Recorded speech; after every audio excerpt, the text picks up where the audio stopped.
다니엘서 12장 5절부터 13절까지 교독하겠습니다. 다니엘서 12장 5절부터 13절 5절부터 교독합니다. 나 다니엘이 본즉 다른 두 사람이 있어 하나는 각 이쪽 언덕에 섰고 하나는 강 저쪽 언덕에 섰더니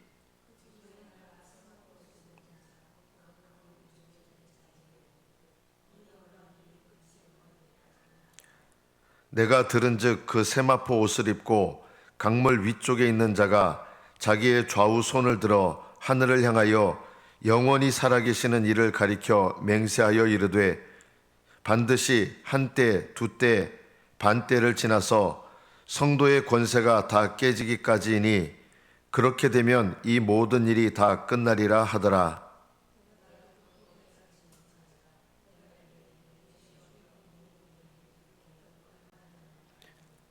그가 이르되 다니엘아 갈지어다 이 말은 마지막 때까지 간수하고 봉함할 것임이니라.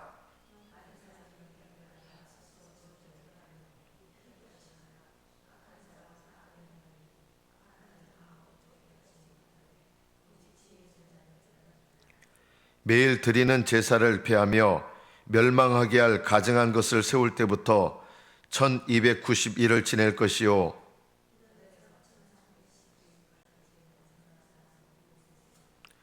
너는 가서 마지막을 기다리라.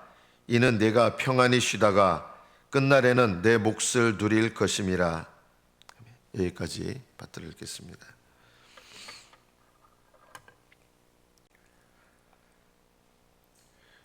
다니엘은 하나님께서 허락하신 이 계시의 말씀을 듣고 이해하기가 어려웠습니다.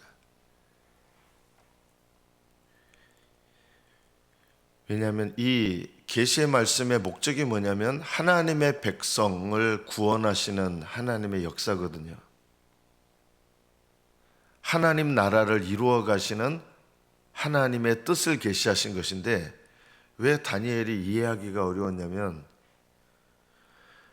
하나님 나라를 세우시고 하나님의 백성을 구원하시는 역사인데 그 역사가 이루어지려면 성도의 권세가 깨어져야 된다고 하는 거예요. 이게 이해하기가 어려운 것이죠.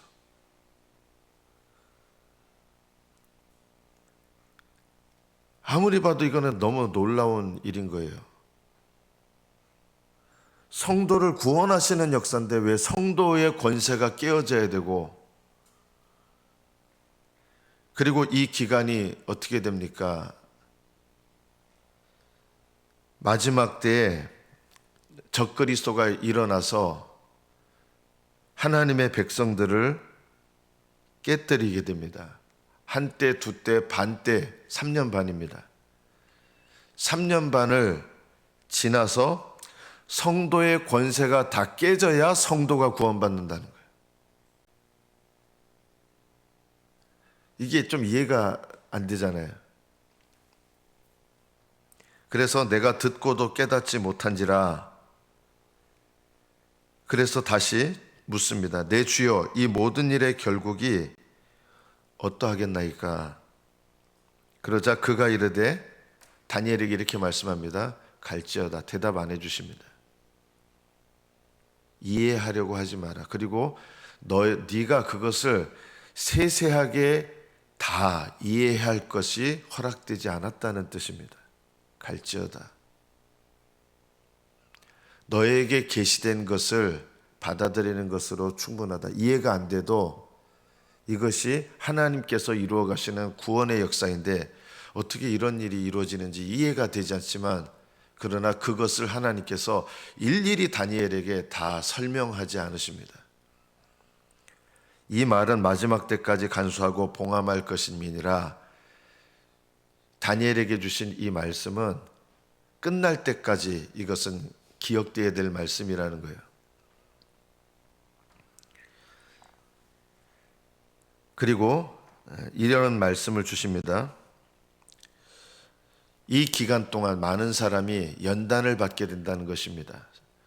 적그리스도가 마지막 때 성도들을 이깁니다. 이긴다는 말이 성도들은 두 종류의 성도들이 섞여 있잖아요. 참된 믿음을 가진 성도들은 적그리스도 치하에서 죽게 됩니다.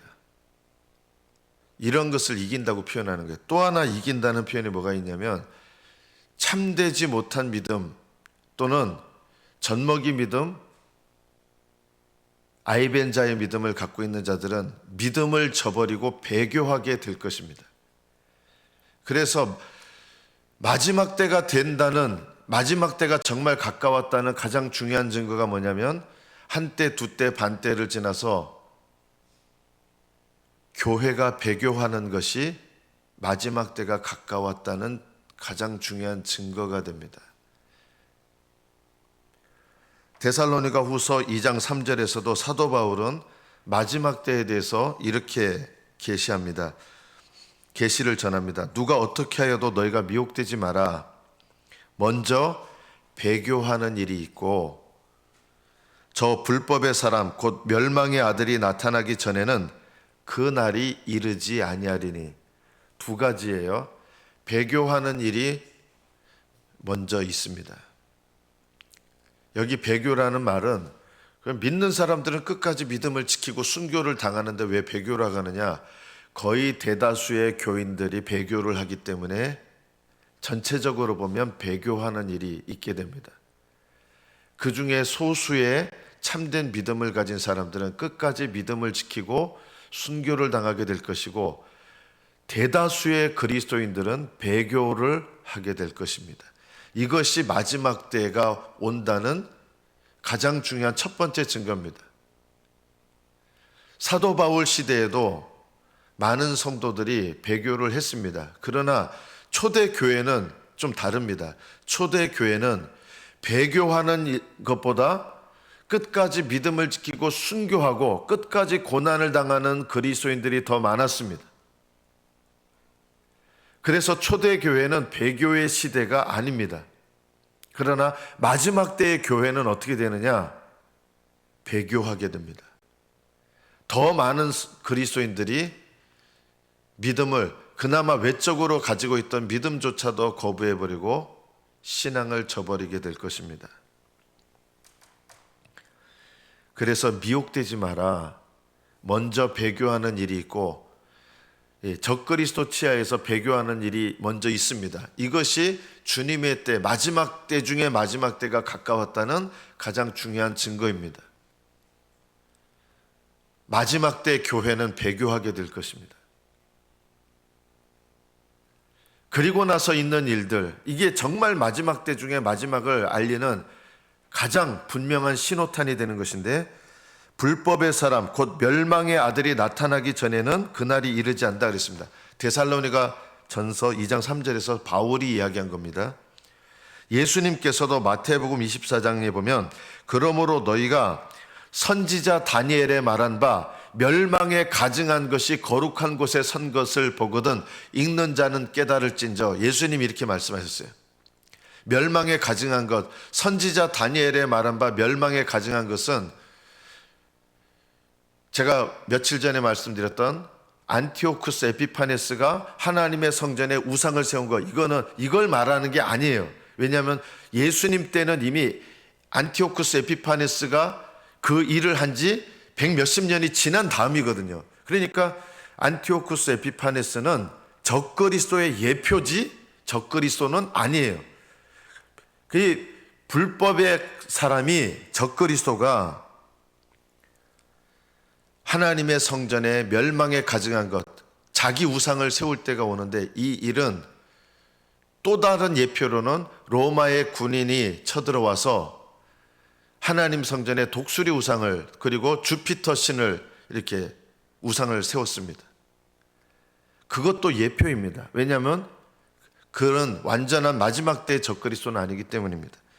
그래서 마지막 때 일어날 일이 뭐냐? 교회가 배교하는 일이 있고 나서 곧바로 적그리스도가 자기 우상을 성전에 세우는 것, 이것이 마지막 때의 가장 중요한 예표입니다. 이 일이 있기 전에는 예수님은 재림하지 않으십니다.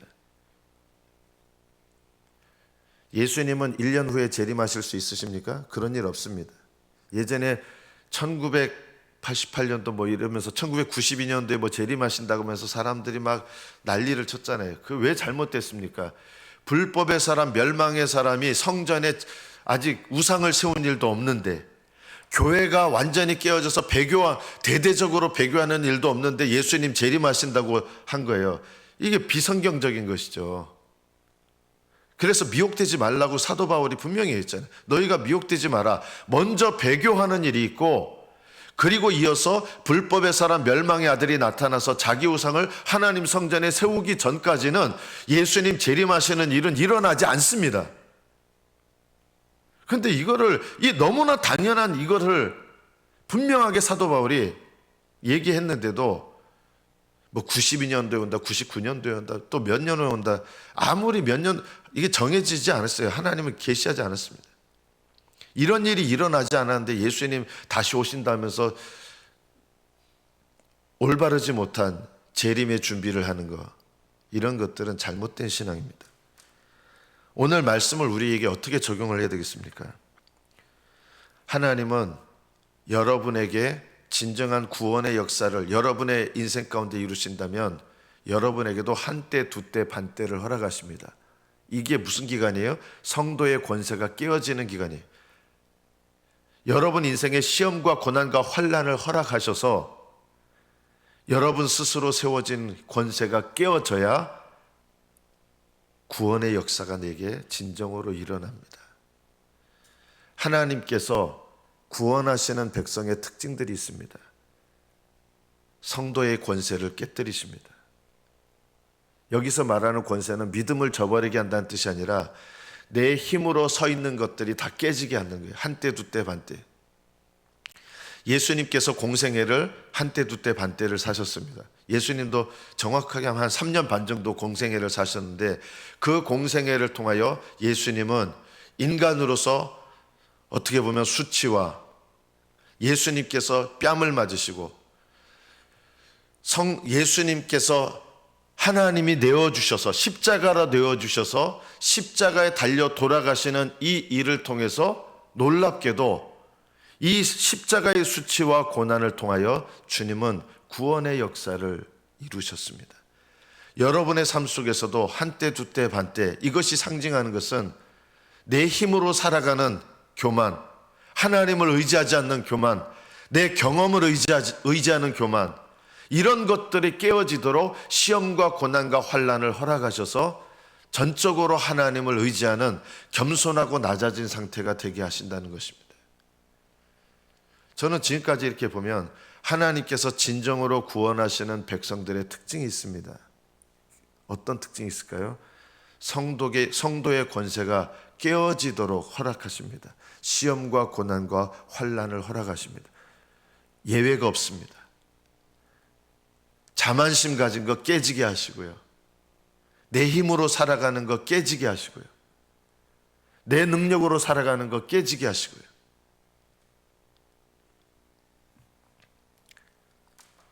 성도의 권세가 다 깨지기까지 참된 믿음의 사람들은 순교당함으로 믿음을 지키고, 거의 대다수의 그리스도인들은 문이 그리스도인이겠죠. 신앙을 배반하게 됩니다. 그래서 지금 여러분이 겪는 시험과 고난과 환난 속에서 여러분이 어떤 태도를 갖는가를 한번 살펴보십시오. 그것이 꼭 여러분 예수님 오시기 직전에 마지막 때만 그런 일이 일어나는 게 아니라 내 영혼의 참된 구원을 이루어 가시는 하나님께서 내 삶 속에서 시험과 고난과 환난을 허락하십니다. 그것을 통해서 내 교만한 권세가 깨어지게 하시고 낮아짐을 통해서 참된 구원의 역사를 이루어 가신다는 것입니다. 이상하게 여기지 마십시오. 다니엘도 왜 성도의 권세가 깨어져서 하나님께서 하나님 나라를 세우시는지 이게 이해가 되지 않았지만 우리는 어느 정도 이해할 수가 있습니다. 예수님도 십자가를 통하여 부활의 영광을 얻으신 것입니다. 여러분도 십자가의 고난을 통해서 부활의 영광에 이르게 하실 것입니다. 이상하게 여기지 마십시오.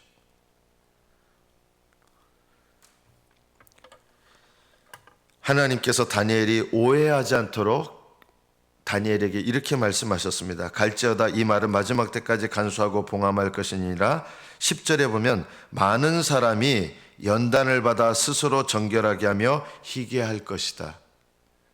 성도의 권세가 깨어지는 이 한때 두때 반때에 참된 믿음을 가진 사람들에게는 어떤 일이 일어나느냐, 연단을 받아 오히려 정결하게 되고, 죄로부터 정결하게 되고 희게 되는 거예요. 뭐가 희게 돼요? 하나님이 입혀주신 거룩한 옷을 빠는 거예요. 그래서 희게 하는 거예요. 거룩함에 이른다는 뜻입니다. 시험과 고난과 환난의 목적이 뭐냐? 거룩함에 이르게 하시는 것입니다. 옷을 빠셔야 됩니다. 내가 시험을 받을 때 하나님께서 나를 연단하시는 거예요. 연단이라는 말은 내 믿음이 올바른지 어떤지를 돌아보게 하신다는 것입니다. 시험을 받아야 내가 어떤 믿음인지 알게 됩니다. 여러분이 수치를 당하실 때 여러분이 어떤 믿음인지 보게 하시는 거예요. 고통을 당할 때 내가 어떻게 그 고통을 받아들이는가?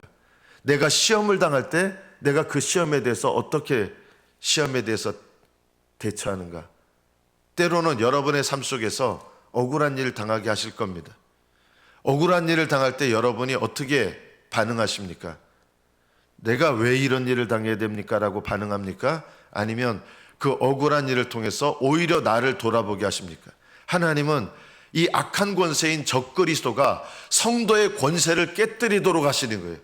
이것이 오히려 마지막 때를 이루어 가시는 하나님의 연단의 과정이라는 거예요.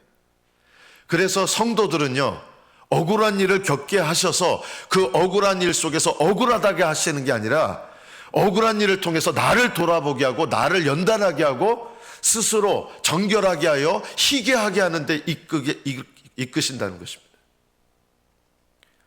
남편 고난, 아내 고난, 또는 자녀 고난, 부모 고난, 억울하게 돈을 잃어버리는 고난, 돈 때문에 억울한 일을 당하는 고난, 비참한 일을 당하는 고난, 이런 일들 속에서 하나님은 오히려 내 옷을 희어지게 하는 일을 하신다는 것입니다. 똑같은 일을 겪지만 참된 믿음의 사람들은 이 과정 속에서 자기를 정결케 하고 옷을 빠는 일을 하고, 참된 믿음이 아닌 사람들은 이 시험에 넘어지고 이 시험에 불신앙으로 반응하게 되고 배도를 하게 되는 거예요.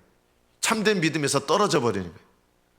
참 믿음의 사람들은 시험과 고난과 환난을 통하여 정결하게 하고 옷을 빠는 희게 하는 적용을 하고, 참된 믿음이 아닌 사람들은 똑같은 시험과 고난과 환난 속에서 불신앙적으로 반응하게 되는 거예요. 연단을 받아 스스로 정결하게 하여 희게 하는 사람이 바로 지혜 있는 자입니다. 악한 자는 아무것도 깨닫지 못하되 이런 시험과 고난과 환난이 내게 다가와도 못 깨닫는다는 거예요. 왜 못 깨달아요? 분통만 터뜨려요. 내가 하나님, 정말 하나님 이해할 수 없어. 내가 왜 이런 일을 당해야 돼? 이런 일을 당해야 되기 때문에 하나님이 허락하십니다. 나 억울해서 견딜 수가 없어. 나는 이런 일을 당해야 될 사람이 아니야. 아닙니다. 이런 일을 당해서 성도의 권세가 깨어지게 하셔서 하나님은 우리를 겸손하게 하시고 하나님을 의지하게 하시고 하나님을 바라보게 하십니다. 이것이 마지막 때를 이루어 가시는, 온전한 구원의 때를 이루어 가시는 하나님의 놀라우신 역사입니다. 여러분에게 시험과 고난과 환난이 다가오는 것을 이상하게 여기지 마십시오. 지혜 없는 사람들은요, 무조건 어떤 신앙만 바라요? 형통하기만을 바랍니다. 그런 신앙생활은 없습니다. 하나님은 참으로 구원하시는 자를, 온전한 구원으로 이끌어 가시는 자를 어떻게 구원하시느냐? 성도의 권세가 깨어지게 하시는 시험과 고난과 환난을 허락하셔서 놀랍게도 이해가 안 되는 일을 통하여 오히려 구원의 역사를 이루어 가십니다. 오직 지혜 있는 자는 깨달으리라. 왜요? 왜 깨달아요? 보는 눈이 있기 때문에. 보는 눈은 내 죄를 보는 눈입니다. 여러분이 시험과 고난과 환난을 당할 때 내가 깨닫는 자는 보는 눈이 있는 사람인데 내 죄를 봅니다. 그리고 적용을 합니다. 듣는 귀가 적용이에요. 적용이 듣는 귀예요. 그게 뭐예요? 내 죄를 회개하는 것, 그리고 회개하고 하나님께 순종하는 것. 이게 적용이요, 듣는 귀입니다. 보는 눈과 듣는 귀가 있는 사람이 깨닫는 사람, 아는 사람입니다. 그리고 이런 사람이 진정으로 하나님을 아는 사람입니다. 오직 지혜 있는 자는 깨달으리라. 매일 드리는 제사를 폐하며, 이게 적그리스도가 마지막 때 하는 일이에요.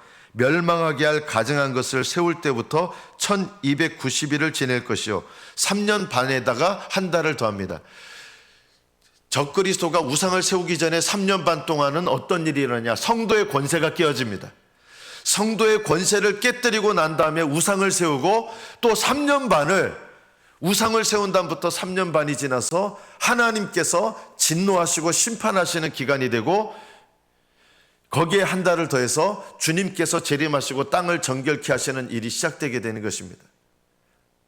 적그리스도가 3년 반 동안 성도의 권세를 깨뜨리는 일, 그리고 적그리스도의 우상을 세우고 3년 반은 마지막 때의 심판 중에 심판이 일어나게 돼서, 이것이 7년입니다. 한 일회입니다. 다니엘에게 69일에는 이미 다 지나갔어요. 한 일회가 남아있어요. 이 한 일회는 언제 시작되느냐? 적그리스도가 이스라엘과 언약을 맺고 성전을 세우게 함으로 한 일회가 시작됩니다. 그리고 그 일 후에 성도의 권세가 3년 반 동안 깨어집니다. 적그리스도 치하에서 많은 교회가, 거의 대부분의 교회가 무너질 것입니다. 성도의 권세가 3년 반 동안 깨어지고 우상을 세우고, 그리고 그 다음부터는 이 땅을 향하신 하나님의 진노와 심판이 이루어지고 3년 반 동안, 그리고 주님께서 땅을 정결케 하시고 새 하늘과 새 땅, 그리고 천년왕국을 세우시는 것입니다. 재림하십니다. 그래서 멸망하게 할 가증한 것을 세울 때부터 1290일을 지낼 것이요, 기다려서 1335일까지 이르는 그 사람은 복이 있으리라. 끝까지 믿음을, 죽기까지 믿음을 지키라는 것입니다. 너는 가서 마지막을 기다리라. 이는 내가 평안히 쉬다가 끝날에는 내 몫을 누릴 것임이라. 다니엘은 이 마지막 때를 아마 보지 못할 것입니다. 너는 이제 네가 받아야 될 고난을 다 이뤘고 너는 다 지냈다라고 하는 것입니다. 그리고 쉬라. 아마 이 다니엘서의 마지막 말씀을 듣고 다니엘은 아마 얼마 있지 않다가 돌아가셨을 것 같아요. 다니엘의 삶은 고난의 연속이었습니다. 우리는 다니엘이 세상 자리 높은 데 올라간 것만 생각합니다. 기복신앙을 가지신 분들은요. 그러나 다니엘의 인생은 청년 때부터도 뜻을 정하여 하나님 앞에 정결하고 거룩하게 사는 삶을 살고, 높은 자리에 올라갔다고 해서 그 뜻이 변하지 않았습니다. 다니엘의 인생의 중심은 내가 세상적으로 형통하고 성공하고 그게 아니라 하나님 뜻 앞에서 정결하고 거룩하고 하나님 뜻을 쫓아 사는, 이 뜻을 정하고 죽기까지 그 뜻을 변치 않고 내가 모든 것을 다 잃어버리는 한이 있어도 하나님 앞에 뜻을 정한 그 인생을 살아내었습니다. 그리고 하나님께서 다니엘에게 이제는 가서 쉬어라. 다니엘을 아마 이제 얼마 있지 않아서 불러가셨을 것입니다. 그리고 다니엘은 다시 예수님 재림하셔서 부활시키실 때까지 쉬게 됩니다. 왜 쉽니까? 더 이상 시험과 고난과 환난은 없을 것이고 마지막 때가 돼서 부활해서 다시 부활의 영광 가운데서 영원한 영광을 누리게 될 것이기 때문입니다. 하나님은 다니엘의 삶을 통해서 우리에게 말씀하십니다. 다니엘은 행복하고 편안한 그런 삶을 전혀 살지 않았습니다. 뜻을 정하고 주님과 동행하는 인생을 끝까지 살았습니다. 여러분의 삶 속에 시험과 고난과 환난이 다가오는 것을 이상하게 여기지 마십시오. 참된 믿음의 사람들은 예외 없이 시험과 고난과 환난을 겪어내야 했습니다. 왜냐하면 하나님은 이 일을 통하여 우리의 믿음을 연단하시고 영원한 유업을 받기에 합당하게 하시기 때문입니다. 보는 눈을 가지십시오. 시험과 환난이 온다고 내가 훌륭한 게 아니라 그것을 겸손하게 견뎌내고 그것을 통해서 연단을 받는 것이, 내 죄를 깨닫고 회개하는 게 연단입니다. 하나님 뜻에 복종하는 것이 연단입니다. 눈을 열어보시고 귀를 열어 들으시고 깨닫는 자가 되어서 여러분에게 찾아오는 이 시험과 고난과 환난 속에서 믿음이 연단을 받아 오히려 정결하게 되고 희게 되어서 하나님 나라의 귀한 은혜와 영광을 더욱더 풍성하게 누리시는 저와 여러분 되시기를 축복합니다. 기도하겠습니다.